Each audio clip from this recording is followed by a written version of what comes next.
네, 진행을 하겠습니다. 안녕하십니까. 오늘 이재명 당대표 민생경제 기자회견 사회를 맡은 대변인 박성준입니다. 먼저 이재명 당대표님의 모두 발언으로 기자회견을 시작하겠습니다. 오늘 예정 시간은 30분으로 되어 있습니다. 30분? 네. 우리 언론 여러분들이 약간 아쉬울 수도 있겠습니다. 존경하는 국민 여러분, 그리고 사랑하는 당원 동지 여러분, 대한민국 경제의 근본이 흔들리고 있습니다. 우한 내핍의 시기, 가계는 소비하지 못하고 기업은 투자를 하지 못합니다. 가계와 기업이 경제적 고통에 신음하고 있습니다. 세계적인 경제 환경 급변으로 고금리, 고물가가 일상이 됐습니다. 대출 이자 갚기도 버거워서 우리 국민들은 아예 지갑을 닫고 있습니다. 소비가 대폭 줄면서 가뜩이나 힘든 소상공인들은 존폐의 위기에 처했습니다. 실질 소득도 감소하고 투자도 소비도 계속 줄어들면서 경제가 점차 악화되고 있습니다. 수출로 먹고 살던 우리나라가 12개월 연속 수출 감소라는 현상에 직면했습니다. 올해 상반기만도 35조 원에 이르는 무역수지 적자를 기록했습니다.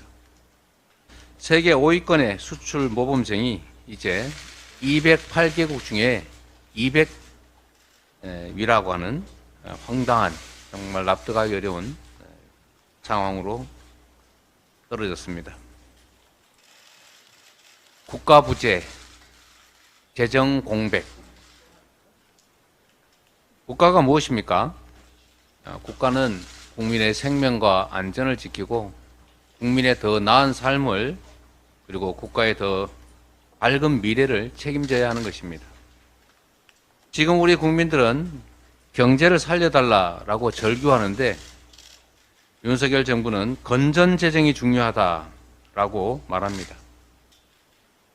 정부가 어떻게 가계와 기업 고통에 이렇게까지 무감각할 수 있는지, 또 기본적 경제 논리에 무지할 수 있는지 이해가 되지 않습니다.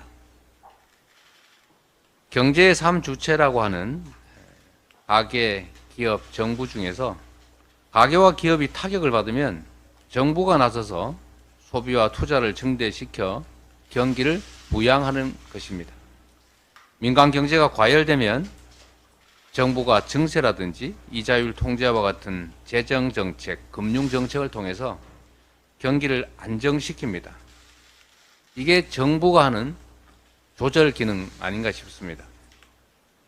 그런데 윤석열 정부는 호황이든 불황이든 오로지 건전재정만 매달립니다.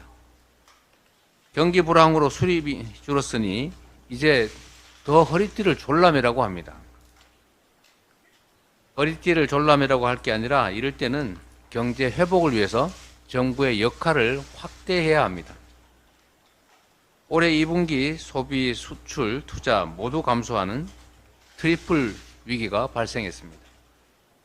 소비가 전 분기보다 줄어든 것은 금융위기와 코로나19 이후에 처음이고, 트리플 위기를 맞은 것도 97년 IMF 위기, 그리고 2008년 금융위기 이후에 처음입니다. 외부 충격도 없이 왜 이렇게까지 됐겠습니까? 정부가 지출을 늘리는 등 경기 부양책을 강구해야 하는데 재정 건전성에만 매달려서 지출을 줄였기 때문입니다. 정부가 경제 위기를 심화시키고 오히려 경제 성장률을 끌어내리고 있다는 비판이 타당합니다.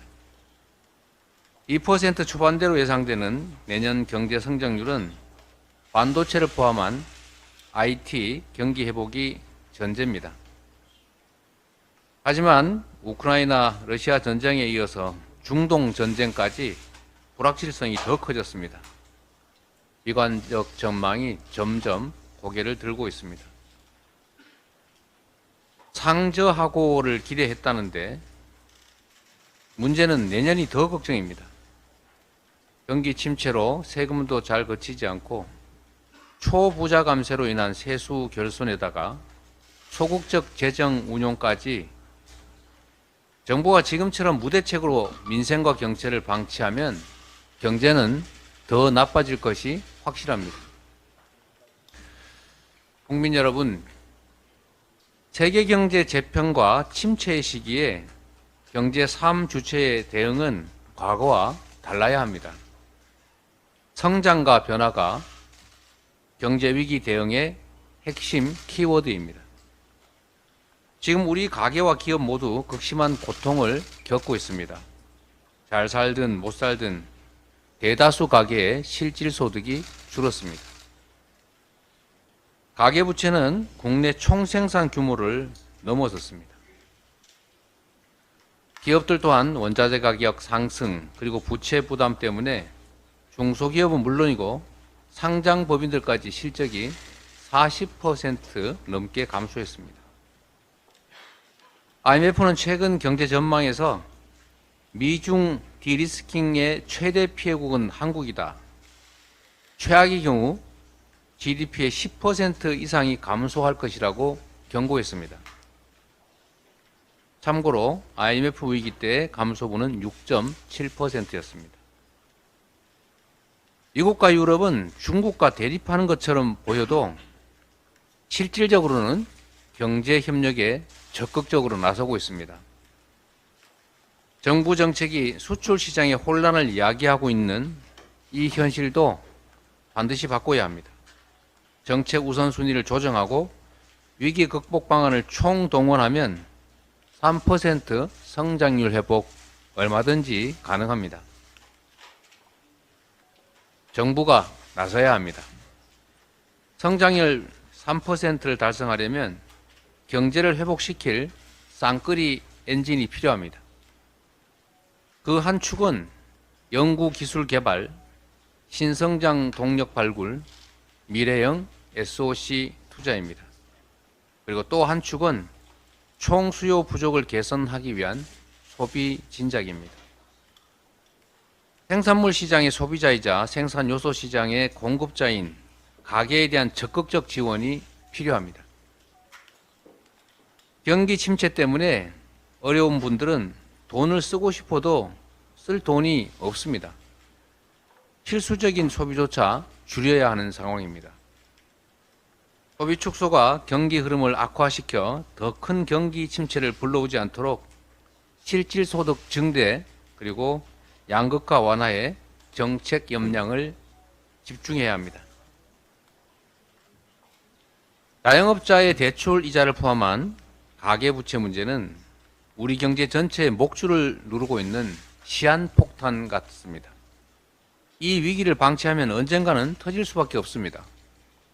가계와 기업은 모두 자기 몸보다 더 큰 부채에 눌려서 숨이 막힙니다. 반면에 정부 부채는 비교적 양호한 편입니다. 정부가 이 빚 부담을 나눠 지지 않으면 가계와 기업이 그대로 주저앉아서 우리 경제를 회복 불능의 상태로 몰아넣을 수가 있습니다. 전기 가스 비용 부담만으로도 숨이 넘어가는 자영업자들도 살려야 합니다. 주거나 일자리 모든 면에서 자립이 어려운 청년들의 부담도 대폭 덜어주어야 합니다. 존경하는 국민 여러분, 선진경제 문턱인 지금 기술 초격차가 어느 때보다 중요합니다. 산업의 쌀이라 불리는 반도체가 우리 경제에 눈부신 발전을 가져왔듯이 지금은 미래를 내다보며 연구개발에 집중 투자해야 합니다. 자원이 부족한 우리나라에서 국민들의 교육열이 지금의 경제 성장 성과를 가져왔습니다. R&D가 저성장을 막고 생산성을 높이는 핵심적 방안이라는 사실을 다시 깨달아야 합니다. 안타깝게도 정부는 제대로 된 논의도 없이 3일 만에 R&D 예산을 일률적으로 삭감해버렸습니다. 지난 6월 국가재정전략회의에서 대통령의 호통 한마디에 증액하려던 본래 예산안이 사라져버렸다고 합니다. 늘려야 할 R&D 예산을 일괄적으로 줄이다 보니 전기세를 감당 못한 한국과학기술정보연구원이 한때 슈퍼컴퓨터 가동을 중단하기도 했다고 합니다. 연구개발은 장기과제가 대부분인데 이번 삭감으로 이미 소요된 예산은 허공으로 날아가게 됐습니다. 각종 연구의 매몰 비용을 생각하면 이번 R&D 예산 대폭 삭감은 절약이 아니라 낭비입니다. 치명적인 패착입니다. 땜질식 경제 처방을 할 게 아니라